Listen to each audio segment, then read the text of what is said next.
ദേശീയപാതയ്ക്ക് സമീപമുള്ള പെട്രോൾ പമ്പുകളിലെ ശുചിമുറികൾ പൊതുജനങ്ങൾക്ക് മുഴുവൻ സമയവും തുറന്നു കൊടുക്കണമെന്നാണ് കഴിഞ്ഞ ദിവസം ഹൈക്കോടതി പറഞ്ഞത്. ഇതിൽ നമുക്ക് നാട്ടുകാർക്ക്, ജനങ്ങൾക്ക് എന്താണ് പറയാനുള്ളത് എന്നൊന്ന് നോക്കാം. അത് നല്ല കാര്യമാണ്. കാരണം എല്ലാവർക്കും ഒരു ഉപകാരമുള്ള കാര്യമല്ലോ. ആർക്കെങ്കിലും ഒരു അത്യാവശ്യം വന്നു കഴിഞ്ഞാൽ നമുക്ക് അതിനനുസരിച്ച് ചെയ്യാനുള്ള സൗകര്യം ഉണ്ടാവും.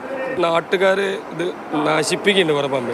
ആ മാങ്കാവൊക്കെ കെഡീസിൻ്റെ പമ്പിലൊക്കെ എത്രത്തോളം ശുചിമുറി 8 9 ഒന്നിച്ചുണ്ടായിരുന്നു. അതൊക്കെ വെറുതെ കുത്തിയിട്ട് അയിലിളക്കി. അതിനൊക്കെ ഒരു സംവിധാനം ഉണ്ടെങ്കിൽ വളരെ നന്നായിരിക്കും. അത് ദുരുപയോഗം ചെയ്യുന്നുണ്ട്. അത് പമ്പുകാർക്കൊരു നഷ്ടമല്ലേ? അങ്ങനെ ഒരു സാധ്യത ഉണ്ട്. ചില പമ്പുകളാണെങ്കിൽ തുറന്ന് വെക്കലുണ്ട്. അത് എല്ലാവർക്കും ഉപകാരമാണ് തുറന്നു വെച്ചാൽ. വൃത്തികേട് അധിക ബാത്റൂം വൃത്തികേടാണ് ഉണ്ടായാൽ നല്ലതായിട്ട് ഉണ്ടായില്ല. പൊതുജനങ്ങൾ വൃത്തികേടാക്കുന്നതുമില്ല അതിനകത്ത്. പൊതുജനങ്ങളാക്കുന്നതുകൊണ്ട് അല്ലാതെ വരുന്നതുകൊണ്ട്.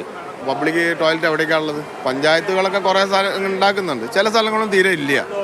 അപ്പോൾ അത് കോടതിൻ്റെ ആ തീരുമാനം നല്ല തീരുമാനമാണ്.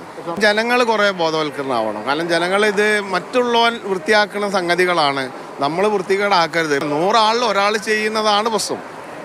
അതിൽ മാറ്റം വന്നാൽ മതി. എന്നാൽ പെട്രോൾ പമ്പിലുള്ള ജീവനക്കാർക്ക് ഈ വിഷയത്തിൽ എന്താണ് അഭിപ്രായം എന്ന് ചോദിച്ചു നോക്കാം.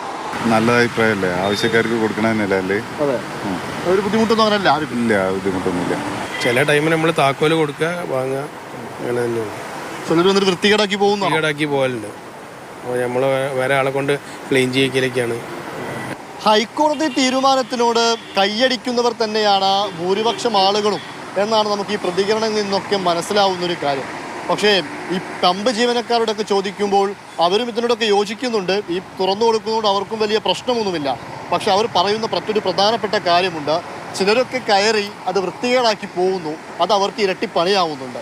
അങ്ങനെ ഒരു കാര്യം കൂടെ ഇതിനകത്തുണ്ട്. ശുചി നരിപ്പറ്റയ്ക്കൊപ്പം ഇംതിയാസ് കരീം, മാതൃഭൂമി ന്യൂസ്, കോഴിക്കോട്.